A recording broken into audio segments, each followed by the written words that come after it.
સાબરકાંઠા જિલ્લામાં દિવાળી પર્વની પૂર્વ સંધ્યાએ ખેડબ્રહ્માના પ્રાચીન જળ સ્થાપત વાવ ખાતે વહીવટી તંત્ર, નગરપાલિકા તથા અતુલ્ય વારસો ગાંધીનગરના સંયુક્ત ઉપક્રમે નગરપાલિકા પ્રમુખ શ્રી તેમજ પ્રાંત અધિકારી શ્રી નિમેશભાઈ પટેલની ઉપસ્થિતિમાં દીપમાળાનો દિવ્ય ઉત્સવ યોજાયો હતો।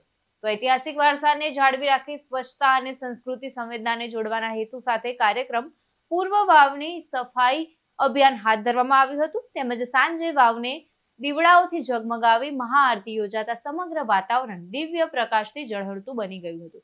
ત્યારે આ પ્રસંગે વિવિધ પદાધિકારીશ્રીઓ, ચીફ ઓફિસરશ્રી તેમજ નગરજનો ઉપસ્થિત રહ્યા હતા।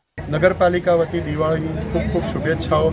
આજે દિવાળીની પૂર્વ સંધ્યાએ ખેડબ્રહ્મા નગરપાલિકા વિસ્તારમાં આવેલી આ ઐતિહાસિક વાવ ખાતે અતુલ્ય વારસો કરીને એવી સંસ્થા કે જે ગુજરાતમાં વારસાની જાળવણી માટે કામ કરે છે, એના સહકારમાં અને નગરપાલિકાએ સાથે મળી અને દીપોત્સવનો કાર્યક્રમ કરી 500 દીવા આપણે પ્રગટાવ્યા અને ઈશ્વરનું સ્મરણ કરી અને આવનારું વર્ષ ખેડબ્રહ્મા નગરજનો માટે ખૂબ સારું પસાર થાય, સર્વ ઐશ્વર્ય ધન સંપત્તિ પ્રાપ્ત કરે એવી શુભકામનાઓ કરી। ધન્યવાદ, ખૂબ ખૂબ આભાર। કિરણ ડાભી સાથે ચક્રવાત ન્યૂઝ, ખેડબ્રહ્મા।